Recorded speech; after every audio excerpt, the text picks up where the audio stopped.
Comment démasquer un pervers ou une perverse narcissique et s'en libérer complètement, totalement? C'est tout le sujet de cette vidéo aujourd'hui. Bonjour, je m'appelle Faraké et je suis votre coach d'affaires. J'aide les femmes à devenir des warrior girls dans les affaires. Alors donc, on va parler encore du pervers narcissique. Donc, je vais vous expliquer peut-être un peu plus en profondeur. Donc, vous savez que quand vous rencontrez un ou une perverse narcissique, il y a la phase de séduction. C'est une personne donc qui va tout vous mettre sur un plateau. Vous vouliez un homme qui soit tendre, vous aurez cet homme tendre. Vous vouliez un homme qui soit sportif, il est sportif. Donc en fait, c'est vraiment, il va tout faire pour que vous ayez votre prince charmant en fait. L'homme que vous attendiez ou la femme que vous attendiez, on va continuer sur un homme, vous me comprenez, hein, ça peut être une femme aussi. Donc vraiment, et c'est comme ça vraiment qu'il va vous avoir, vous pigeonner, hein, on peut le dire clairement. C'est de cette manière qu'il va ensuite pouvoir donc avoir cette sorte d'emprise. Donc dans la séduction, il va voir, il va écouter ce que vous dites, il va commencer aussi à comprendre vos failles. Et là, tout doucement, ça bascule dans la phase donc emprise. Moi, je me souviens avec narcissique numéro 1, j'y repensais là tout à l'heure et je me disais, mais en fait, c'est vrai que pendant un mois, c'était un mois, il a claqué de l'argent, c'était les beaux restos, les ci, les ça. Donc pour un peu vraiment embrouiller mon esprit quoi en fait. Je me disais tiens c'est un homme qui est voilà qui travaille, je savais pas vraiment ce qu'il faisait, c'était encore flou aussi. Et par la suite, j'ai remarqué qu'il ne travaillait pas du tout. Donc, mais il faisait semblant, hein, il faisait semblant. Et donc, en fait, donc, ils font vraiment en sorte que ce soit en amitié aussi, ils sont vraiment dans la séduction, séducteurs. Et il y a quelque chose dont vous pourriez faire attention, par exemple, quand un homme ou une femme a trop de fans, vous savez, des fans comme ça, ou de gens qui connaissent un peu trop de gens, un peu trop, et que vous voyez que rien n'est en profondeur, là, il faut faire gaffe. Il faut faire gaffe parce que certainement, ça pourrait être déjà un manipulateur ou une manipulatrice. Donc la deuxième chose avec l'emprise. L'emprise, donc, c'est évidemment, là il va commencer à se montrer un peu sous son air et commencer petit à petit à vous éloigner d'autres gens. Toutes vos valeurs en fait, vos valeurs, il va les retourner contre vous. C'est-à-dire que si vous êtes plutôt valeur famille, bah, il va dire, ben moi je suis famille, on est un couple, on est une famille. Vous voyez, il va jouer avec toutes ces choses-là en fait. Donc vraiment, ils sont hyper malins. Je vais boire parce qu'il fait très chaud aujourd'hui. Et donc en fait, c'est vraiment quelque chose, il ne faut vraiment pas vous en vouloir, hein, parce que moi j'ai été aussi prise au piège en proie à deux pervers narcissiques. Et ce ne sera pas jamais 203, certainement pas. Donc en fait, il ne faut pas vous sentir coupable, parce que ce n'est pas de votre faute. Parce que ce qu'ils font, ils s'attaquent aux gens, toujours aux gens qui ont de la joie en eux, qui sont solaires, qui sont lumineux, des gens, des femmes en général qui sont quand même, qui se débrouillent. Donc tout ce que vous avez, il va venir vous le prendre en fait, pour vous déposséder de votre identité et de votre personnalité. C'est pour ça aussi qu'il y a cette notion de « je ne me reconnais plus » ou que des gens vont dire « je ne te reconnais plus, tu n'es plus cette personne » et même vous-même, vous vous sentez tellement vidé puisque lui, il reproche toujours les choses. Il vous reproche, c'est la phase de destruction.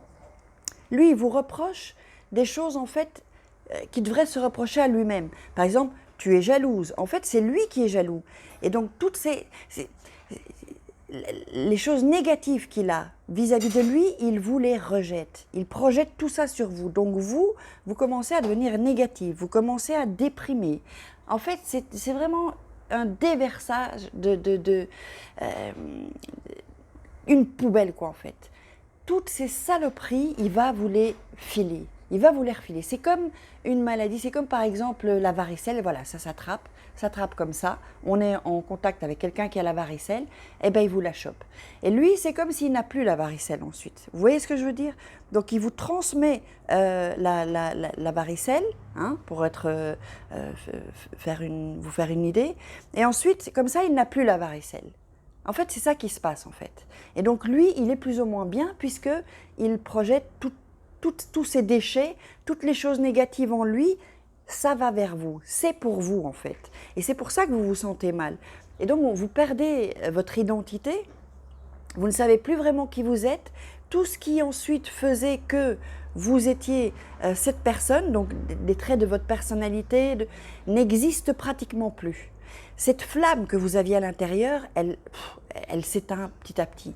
Mais il y a toujours, heureusement, une petite flamme qui est toujours facilement, qu'on peut faire rejaillir, heureusement, avec l'espoir et avec un peu de travail sur soi-même.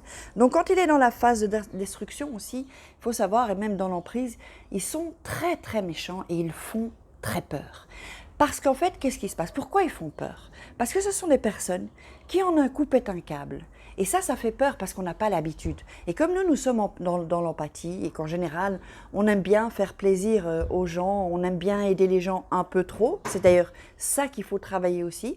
On peut être gentil, mais on ne peut pas aider tout le monde, on ne peut pas être trop gentil avec tout le monde non plus. Ça, c'est quelque chose, je ferai peut-être une vidéo sur ça, c'est la dépendance affective, etc. Donc en fait, ils sont très, très, très méchants, peuvent être violents, à casser des choses, ou crier, parfois aussi violents physiquement. Et donc en fait, ça nous déstabilise, ça fait peur. Parce qu'on se dit, il va me péter un câble quand?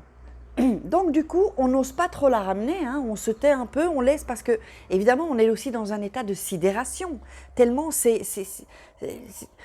hallucinant, quoi, en fait, ce genre de comportement. Donc il pète un câble, il crie, et nous, ça nous fait peur, jusqu'à ce qu'on commence à prendre un peu de recul, un peu de distance. Et c'est sur ça qu'on va revenir ensuite.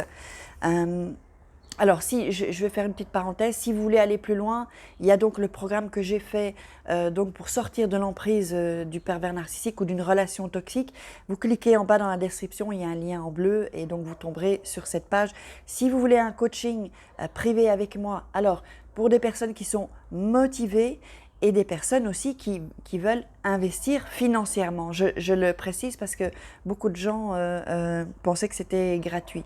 Non, je délivre du contenu gratuit pour vous aider sur la chaîne YouTube.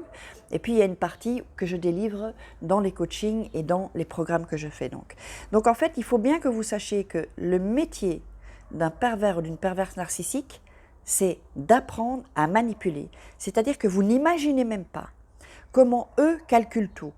Quand, par exemple, ils vont regarder un film, ils vont regarder comment des gens peuvent manipuler, ils vont observer les gens. Toutes les techniques et les stratégies de manipulation, ils les connaissent pratiquement toutes. C'est ça qui fait leur force, en fait. C'est ça qui fait leur force et leur puissance. Donc, il faut que vous sachiez aussi qu'ils vous observent tout le temps, en fait. Ils vous observent même du coin de l'œil. Ils observent vos réactions, au niveau émotionnel aussi, au niveau du visage, comment vous allez réagir. Et quand ils voient que vous réagissez, que ça vous fait mal, que vous souffrez, alors ils recommencent et ils répètent ça. Parce que vous avez certainement dû vous dire, mais pourquoi, s'il sait que ça me fait mal, il continue à faire cette chose-là? Eh bien parce que ça leur fait plaisir et ils se nourrissent donc de ça, de cette souffrance. Ils se sentent en toute puissance. Si vous êtes moins bien qu'eux, ça leur plaît et c'est comme ça qu'ils se sentent donc avec cette puissance, quoi, en fait. Ils se sentent bien, en fait. Ils se nourrissent de votre mal-être. Donc en fait, ce sont quand même des gens vraiment très froids, hein. Ça, j'ai remarqué avec pervers narcissique 1 et pervers narcissique 2. Ce sont souvent, d'ailleurs, je disais au pervers 2, on va les numéroter, qu'il était froid, quoi, enfin, qu'il n'avait pas de cœur. J'ai toujours, mais tu n'as pas de cœur. Tu n'as pas de cœur. C'est comme s'ils n'ont pas de cœur, en fait. C'est comme s'ils n'ont pas ils n'ont pas d'empathie, sinon que pour eux-mêmes. Donc quand vous souffrez, ça ne leur parle pas, eux. Eux, ils ne ressentent pas la souffrance. Ils ressentent la souffrance uniquement quand ils n'ont pas de proie et quand vous les avez lâchés, en fait. Quand vous les avez lâchés, là, ça, ils ne supportent pas. Et là, ils ressentent de la douleur et une souffrance, mais pour eux-mêmes, pas pour vous. Pas pour de se dire, oh tiens, j'ai déconné. Non, pas du tout. Ils ont de la souffrance pour eux, mais pas longtemps parce qu'ils ont toujours plusieurs proies, vous le savez. Un pervers narcissique ou une perverse narcissique a toujours plusieurs proies. Donc, la solution pour s'en débarrasser et s'en libérer définitivement, totalement, c'est évidemment de partir. C'est partir, c'est couper tout contact, Facebook, Messenger, WhatsApp, Viber, tout ce que vous pouvez, coupez le contact et fuyez parce que c'est une gangrène. C'est une gangrène ne pensez pas que ça va s'arranger.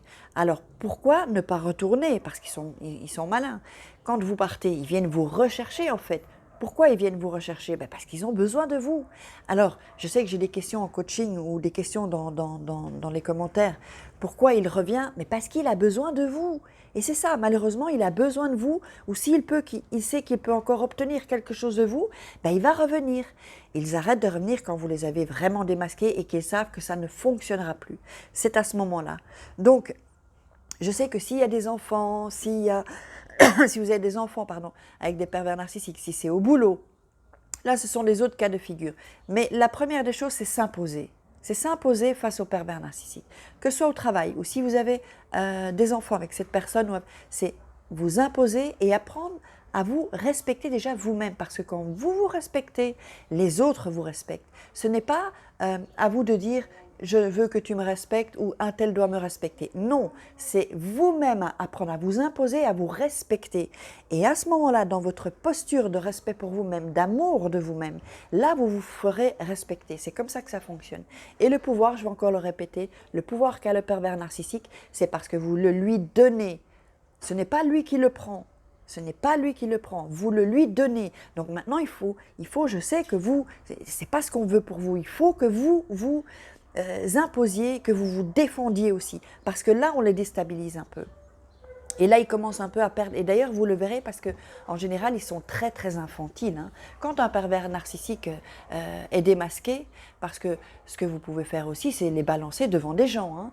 Hein. Bon, s'ils sont violents physiquement, peut-être ne faites pas ça. Il faut trouver d'autres stratégies et de plans d'action à mettre en place. Quel est par exemple le plan d'action que vous pourriez mettre en place? C'est par exemple récolter des preuves. Tout ce qui est écrit. Alors, filmer ou enregistrer, faites toujours attention, bien sûr, hein, je le dis avec des pincettes. Hein.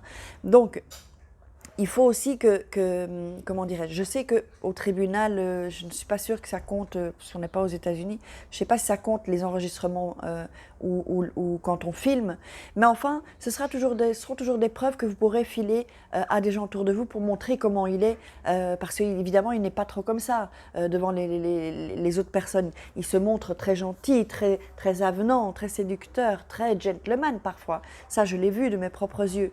Donc, il joue vraiment un personnage. Et vraiment, ce que vous devez vraiment vous dire, c'est que la personne qu'il était au début, ce n'était pas lui, ce n'était pas cette personne. Il a triché, il vous a menti. Et donc, c'est vraiment ça que je veux que vous sachiez. Alors voilà, on va terminer avec ça. Donc, si vous avez aimé, apprécié cette vidéo, partagez-la. Il faut qu'un maximum de personnes puissent profiter de ces conseils. Alors, vous pouvez liker, commenter. Je réponds à tous les commentaires. Et donc, je vous dis à demain pour notre rendez-vous quotidien. Ciao!